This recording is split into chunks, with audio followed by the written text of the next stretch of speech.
hello, I want a 2-bedroom house, I want a 3-bedroom, I want a 6-bedroom with 7 bathroom, a pool.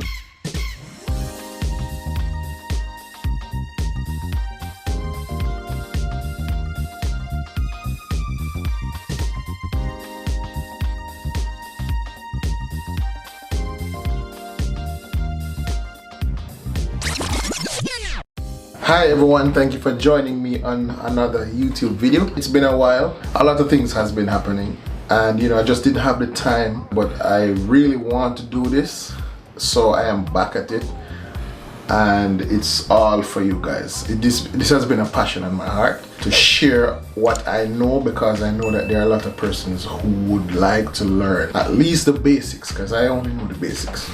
Alright, so thank you for joining me on this video. So in today's video, I'll be teaching you my method of drawing a house from start to finish, print, and ready to submit to Parish Council.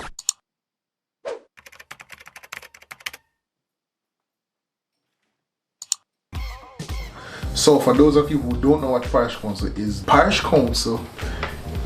the second tier of government in Jamaica. Well, because I'm from Jamaica, of course.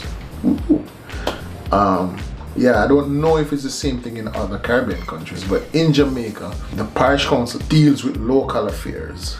Alright, so in each parish you have a local government that regulates that parish. So they would be the ones that you would approve a design before you can actually go and build it. Alright, that being said, before you can do any design at all, you need to consider a couple of things. Actually, a lot of things, but I'll just shorten the list to the minimum, and these are some very important stuff. At least things that I would require when a client comes to me and want me to do a project for them. These are a couple of things that I need in order to start a design. Alright, so the first one would be get the diagram of the property or the land. You need the diagram. All right, that's a must. Where can you find this? It is located on the surveyor's report. So this is what a surveyor's report should look like in Jamaica, and this is something that your client should provide you with. It has the shape of the land, the exact precise dimensions, and it tells you where the road is. It tells you your neighboring properties. It tells you the coordinates of property, and it also gives you the north. All right, so this is very important, because you don't want to design something that after you're done everything, it cannot fit on the land. Is it probably too big, or it might be too small? You could have made better use of the space that you were given. All right, this is actually a very good shape, because some property actually have triangular shape, some of them looks curved. All right, so it's very important that you bear that in mind. As you can see over this side, there are some coordinates. You can actually use these coordinates to draw the property in CAD to its exact dimensions, because these were provided by the surveyor. Alright, so I'll be doing a separate video on how to do that, or how I go about doing that. The second thing, know your setbacks and zoning regulations. These are important. You can get these from your parish council.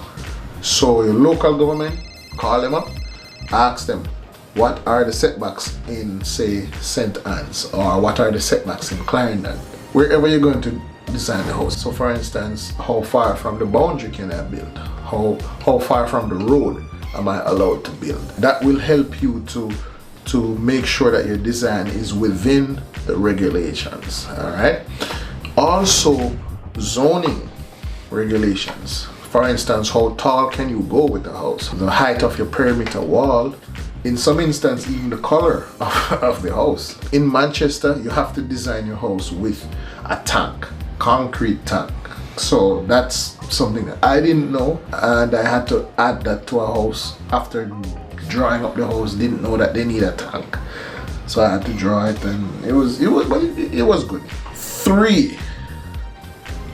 What are the needs of your client? So you need to find that out. Of course, this is like the first thing they probably tell you. Hello, I want a 2-bedroom house. I want a 3-bedroom, or I want a 6-bedroom with 7 bathroom, a pool. I want a hotel. I want a bar. I want a shop. You know, stuff like that. So what do they want? You find that out, and then you can tell them as the project develops if their requests are possible or if they are realistic, because some people ask for some ridiculous things and they just are not possible. So yeah, you as the technical guy have to educate them, you know, in a nice way, but you have to, like, you know, show them that, okay, this, you can't do it like that, brother. All right, so yeah. 4, visit the site. Oh my God, you need to visit the site, people.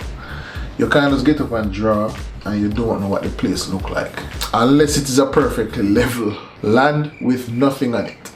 But of course, it is good to visit the site just to understand if there's a slope or if there's an incline, if there are trees, if there is an existing structure somewhere, if you have utility lines running across the property. Also, if you have like a swamp or a river or a gully running through the property, you get an understanding of the soil type, if it is rocky or if it is clay or if it is sandy. All of these things are very important in order to do your design. And I would say the last thing also, number 5, just to top off the list, know where your north is. All right, so back to the surveyor's report, you can see the north sign indicating that the north is in that direction. That will help you to know which way the sun rises and where it sets. So you'll be able to arrange your rooms in a way to take advantage of the movement of the sun. So for instance, you wake up in the morning, you look at the sunshine, beautiful, and then in the afternoon when you're sitting on your porch, you can watch the sunset. But this is not applicable in all areas. You know, some areas are very cluster, you know, like Portmore, Kingston, you know, the place just cram up. You have to build your house that way, you have to turn your house that way, set it that way, because if you turn, you can't do anything else. Otherwise, as you know, we all aspire to build our house on the top of the hill. We can turn the house how we want it, and we can design it how we want it to take full advantage of the sun. Okay, of course there are more, but we're gonna stop it right there. So in this series, I'll be showing you how to design a 1-bedroom house. So all I did, I just went on Google and typed in 1-bedroom house, just get a simple idea, and this is what I came up with.